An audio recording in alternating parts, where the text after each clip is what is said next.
A resident physician froze when a patient's family, they accused her of not caring because of her broken English. She really wanted to defend herself because that was not true. However, the words that she really wanted to say, they didn't come out. But 3 days later, after she started working with us, she used this exact framework to turn that same family into advocates. In this video, I'll show you how she did it, step by step, so you can stay calm, clear, and in control in any difficult conversation.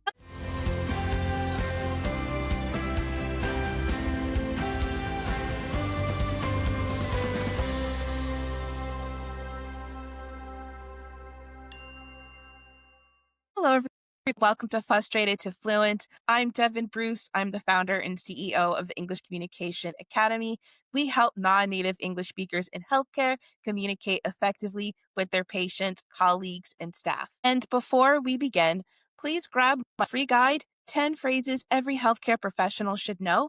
It is jam-packed with essential phrases that everyone uses in healthcare. It also gives you real world examples on when to say it, when not to say it, the right tone, the incorrect tone. If you would like our free guide, the link for that is in the description box below. Now, whether it's a frustrated patient, a very difficult family member, or even a colleague questioning your authority, these moments, they really test your emotional control. And if English is not your first language, it can feel 10 times harder. But staying calm in these moments, it doesn't mean that you have to stay silent. It means mastering your response instead of reacting from emotion. Today, I'll walk you through a 3-step framework that you can use anytime something gets tense. All right, let's get into it. The very first step that you need to do is pause, because when your emotions strike, your brain, it goes into survival mode. It's that part that handles logic and language.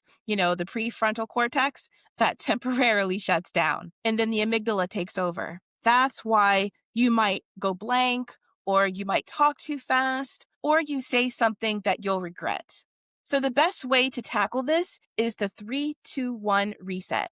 Here's how it works. You take 3 seconds of silence. You don't rush to fill that space. You just let the emotional wave pass. Then you take 2 deep breaths, in through the nose 4 counts, out through the mouth for 6. And then you say 1 acknowledging statement, something calm, simple, and very neutral. For example, I hear your concern, or I understand this is frustrating, or let's take a moment to make sure we're on the same page. Those 3 actions in that order, pause, breathe, and acknowledge, it reactivates your prefrontal cortex and it stops the stress response before it spirals. So the next time you feel concerned or someone's accusing you of something, remember, silence.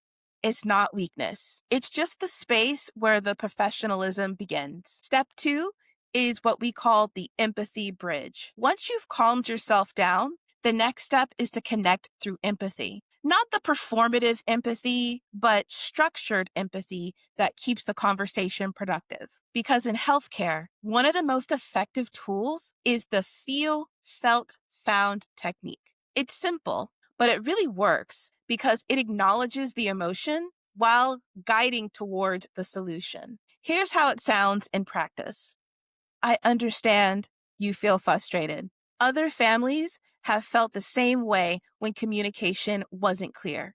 So what we found is that when we review the updates together, it helps everyone feel informed. Those 3 sentences, it's calm tone, neutral body language, and you've validated their emotion. And also, you redirected the focus to problem solving. It also works beautifully with colleagues. Here's another example.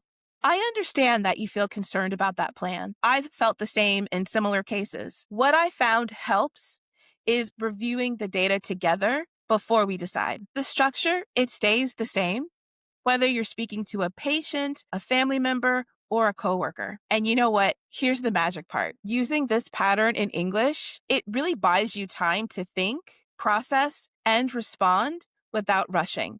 And then finally, step 3. It's what we call the boundary script. Every confident communicator needs boundaries, especially in very tense situations. Boundaries, they don't mean confrontation, it means clarity. Here are 3 word-for-word scripts you can start using right away. Let's say a colleague undermines you. You can say something like, I really value your input.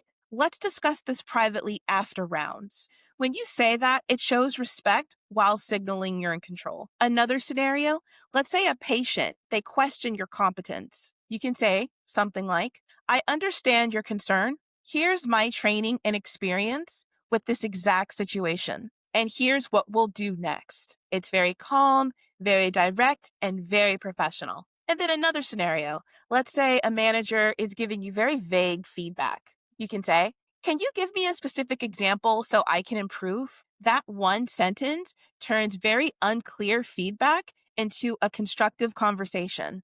And notice, you did not apologize, not even once. Here's what I want you to know. Difficult conversations, they will always happen in healthcare, but losing your cool doesn't have to. Remember these 3 very important steps. Step 1 is to pause first. Step 2 is to bridge with empathy.